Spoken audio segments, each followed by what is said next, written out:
To understand who we will talk about next, let's start with such an early Christian teaching as Gnosticism. This is a philosophy that arose at the junction of paganism and Christianity. It was based on a number of early Christian heresies. Gnostics were those who did not want to be content with a simple, uncomplicated faith, but sought to know, understand, and deepen their faith. One of the central figures of this philosophy is Yaldabaoth. In the early Christian apocryphal text called the Apocryphon of John, Yaldabaoth is described as a serpent with a lion's face. I will only add for general information that the Apocryphon of John was written on papyrus and dates back to the 4th to 5th centuries AD. It is in this apocrypha that the foundations of the cosmological teaching of the Gnostic sect are set forth. And Yaldabaoth got into the early Jewish legends from the ancient Sumerian epic, and since then its essence has undergone virtually no changes. Yaldabaoth has many names, some of which were appropriated by him illegally. Among other things, he calls himself Jehovah and Yahweh, that is, names belonging to God.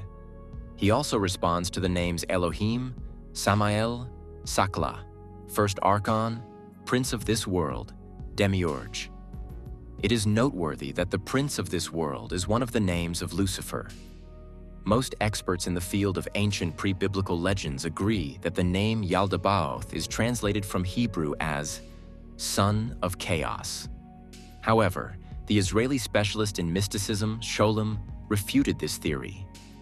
The scientist said that the word chaos should be replaced by the word shame.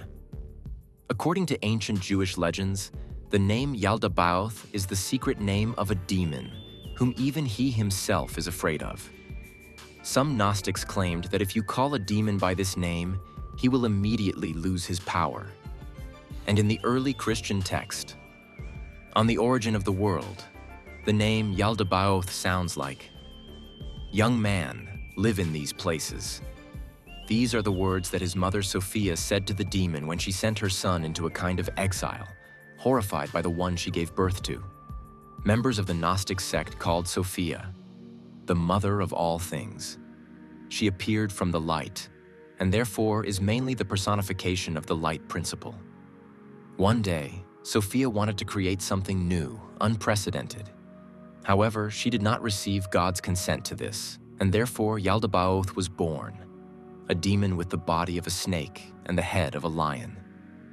According to the Apocryphon of John, horrified by what she had done, Sophia gathered several clouds, placed a throne in the thick of them, and ordered Yaldabaoth to remain there at all times, so that none of the immortals would see him.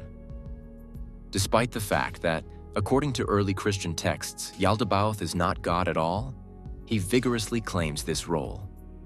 It was Yaldabaoth, according to the beliefs of the Gnostic sectarians, who created the world. In their opinion, he created the sky, land, and water, and called them the Word. Yaldabaoth was also considered by the Gnostics to be the founder of power. However, he did all this only to show that he, Yaldabaoth, was above God himself. And Yaldabaoth begot 12 powers, and he placed 7 kings over the 7 heavens and 5 over hell, says the Apocryphon of John. And when Yaldabaoth saw the creation surrounding him and the numerous angels around him who came into existence thanks to him, he said, "I am God, and there is no other God but me." Also, thanks to Yaldabaoth, death, fate, and even man allegedly appeared. In the Apocrypha of John, this event is described as follows. They, that is, Yaldabaoth, together with the authorities he created an entity in imitation of the first perfect man. They also called him Adam. Be that as it may, Yaldabaoth, according to real Christian teaching, is simply an imposter demon, the lord of chaos and the enemy of the real God. Yaldabaoth does not know love and is the cause of all the sad events happening in the world, and is also the cause of the imperfection of our world. But, apparently, this demon has nothing to do with Lucifer and other fallen angels. He exists on his own and probably does not even obey God. Unfortunately, little is known about him at present. What is known: a copycat demon, a demon of the middle hierarchy level who failed to reincarnate into an angel. This is how one can characterize this strange entity named Yaldabaoth.